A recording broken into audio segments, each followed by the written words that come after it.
aduh ini nontonnya kesel gitu tapi sedih gitu ya. Karena kalau misalnya udah nikah ya udahlah tinggalin aja lah. Cuma kan salahnya sekarang kenapa? Ya laki-laki itu juga salah 7 tahun deket doang nggak dilamar. Iya, nah ini memang sebagian orang ini susah banget untuk move on ya. Itu memang karena sulit ya. Entah itu untuk para wanita atau mungkin juga untuk para laki-laki nih. Nah tapi ya kira-kira siapa sih yang lebih cepat move on? Laki-laki atau perempuan nih? Nah hari ini kita bahas tentang tema yang luar biasa. Temanya adalah apakah wanita lebih cepat move on daripada laki-laki? Ayo jawabannya mana? Yang di rumah main tebak-tebakan juga nih jadinya nih. Nah sekarang kita dengerin dulu nih guru-guru kita tausiah nih ya. Ini mohon izin yang pertama kita minta Ustaz Syam nih ya.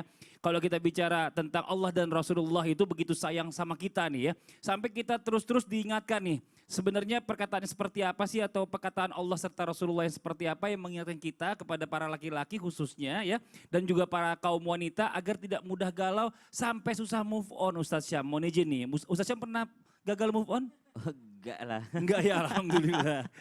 Saya belum nanya yang sebelah Enggak tahu nih. sih. Iya baru Ustaz Syam dulu saya tanya. Iya silakan Ustaz Syam. Bismillahirrahmanirrahim. Alhamdulillahirabbil alamin wassalatu wassalamu ala asyrafil anbiya'i wal mursalin sayyidina Muhammadin wa ala alihi wa sahbihi ajma'in. Asbahna wa asbahal mulku lillahi rabbil alamin. Assalamualaikum warahmatullahi wabarakatuh. Waalaikumsalam warahmatullahi wabarakatuh. Yang kami muliakan guru kami Ustadz Maulana, guru kami Ustaz Zalulung, Mas Fadli dan seluruh guru kami yang sedang menyaksikan Islam itu indah serta seluruh jamaah yang dimuliakan Allah Subhanahu wa taala. Ternyata di dalam Al-Qur'an itu Allah Subhanahu wa taala sudah memberikan gambaran bahwa kadangkala manusia itu salah persepsi. Salah persepsi dan salah mengartikan sesuatu. Contoh begini, ada orang yang susah move on dan mengatakan aku nggak bisa hidup tanpa dia. Aku nggak bisa hidup tanpa dia. Lalu sebelum ketemu dengan dia, Anda hidup nggak? Hidup dong. Berarti Anda bisa hidup dengan dia. Berarti Anda yang salah memberikan nama. Ada misalnya ada hantu gitu ya. Saya takut lewat situ, hantunya ada yang gentayangan, takut seperti ini. Padahal dia sendiri nggak pernah lihat.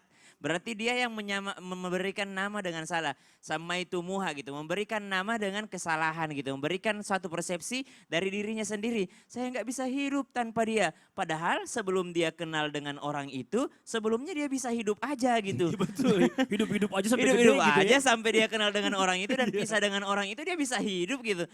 Dan mereka mengatakan bahwa saya nggak bisa hidup tanpa dia, berarti salah persepsi. Itu yang pertama yang diajarkan Allah Subhanahu wa taala. Kadangkala manusia salah menempatkan posisi. Anda hidup bukan karena dia, tapi karena diri Anda sendiri.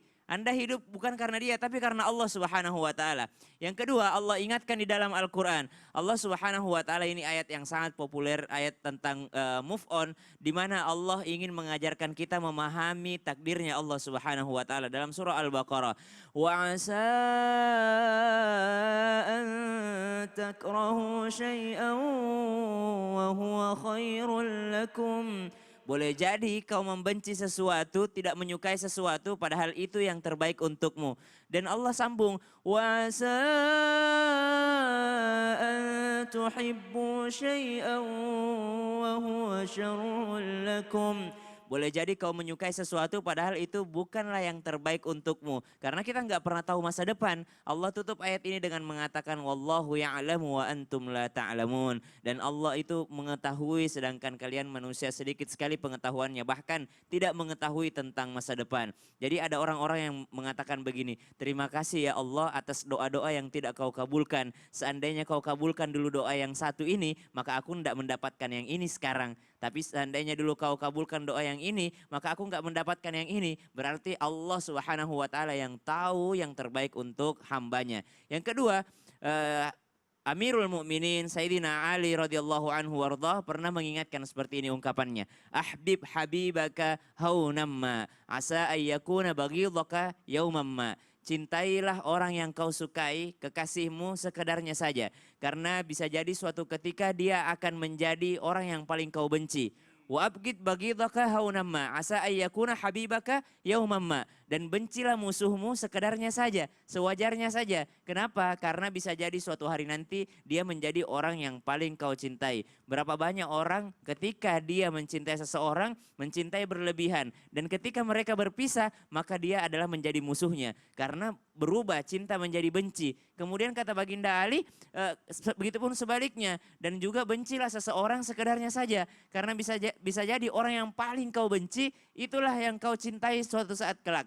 Maka sekedarnya saja. Inilah teori atau yang namanya pelajaran dari agama kita. Bagaimana kita sebagai manusia jangan pernah merasa lebih tahu daripada Betul. rencana Allah Subhanahu wa taala. Karena yang kita benci belum tentu yang terburuk, yang kita sukai belum tentu yang terbaik, dan yang kita benci belum tentu selamanya akan menjadi benci. Karena bisa akan berbalik menjadi yang kita cintai. Betul. Iya kan? Begitu pula yang kita cintai, jangan terlalu mencintai karena bisa jadi berbalik menjadi orang yang paling Betul. kita benci. Wallahu a'lam Jadi kalau segala bishawab. sesuatu itu mencintai karena Allah. Ada lagunya kan, Nah, cintai Masya aku Allah. karena Allah. Iya, iya, iya. Sayangi aku Asik. karena Allah. Ya, Bukan lagi.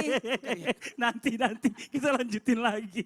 Ini nih ada lagi tayangan nih ya buat jamaah yang ada di rumah yang lagi nonton Islam itu Indah ya. Sebelum kita masuk ke pertanyaan ke Pak Ustadz Maulana, ada laki-laki yang terbukti ini susah move on. Ini dia tayangannya nih.